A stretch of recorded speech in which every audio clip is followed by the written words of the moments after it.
पिछला क्वेश्चन जो हम लोगों ने किया है उसके एक स्टेप आगे तक का क्वेश्चन ये है, क्योंकि इसमें रेशियो भी निकालना होगा, फर्स्ट टर्म भी निकालना होगा, उसके बाद हम लोग को एक टर्म निकालना है यानी 10th टर्म निकालना है। यानी पिछले क्वेश्चन के स्टेप्स को फॉलो करने के बाद कुछ आगे तक हम लोग को इस क्वेश्चन को सॉल्व करना है। तो गिवन क्या है इसमें,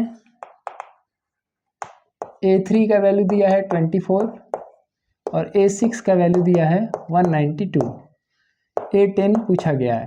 अब ये हिडन है कि हमको पहले A और R निकालना पड़ेगा, तभी जाके A10 निकाल पाएंगे। By formula for nth term क्या होता है, an is equal to a into r to the power n-1। तो इस बेसिस पर हम लिख सकते हैं A3 is equal to a into r square, ठीक है, या हम लिख सकते हैं n-1, क्योंकि यहाँ 3 दिया है तो 3 - 1 क्या होगा 2, तो डायरेक्ट मैंने लिख दिया है। तो 24 इज इक्वल टू हो जाएगा a इंटू आर स्क्वायर, या मैं लिख दूँ a into r square is equal to 24। Similarly A6 is equal to होगा a into r to the power 5। A6 का वैल्यू है 192, तो 192 equal to a into r to the power 5। यहाँ लिख सकते हैं a into r to the power 5 is equal to 192। ये equation 2 हो गया। सेम पिछले क्वेश्चन की तरह आपको इसको करना है, डिवाइडिंग इक्वेशन 2 बाई 1। तो a into r to the power 5 by a into r to the power 2 is equal to 192 by 24।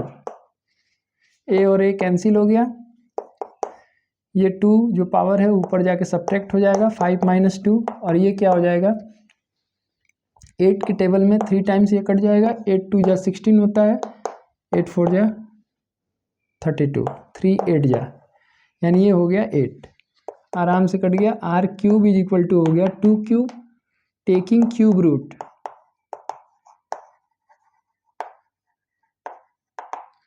क्या हो जाएगा r इज इक्वल टू हो जाएगा 2।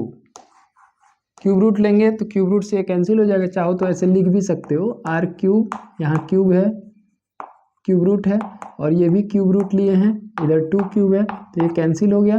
तो फाइनली r इक्वल टू क्या आ गया 2 आ गया। अब हम लोग इसकी वैल्यू को पुट कर देंगे यहाँ पे, जिससे a का वैल्यू निकल जाए। Putting the value of r in equation 1, यानी a into r square is equal to 24 है, तो a into 2 square is equal to 24, तो a into 4 is equal to 24, और a is equal to 24 by 4 यानी 6। Therefore a का value क्या आ गया 6। तो a और r जब निकल गया, a और r की वैल्यू निकल गई, तो आप निकालेंगे nth टर्म।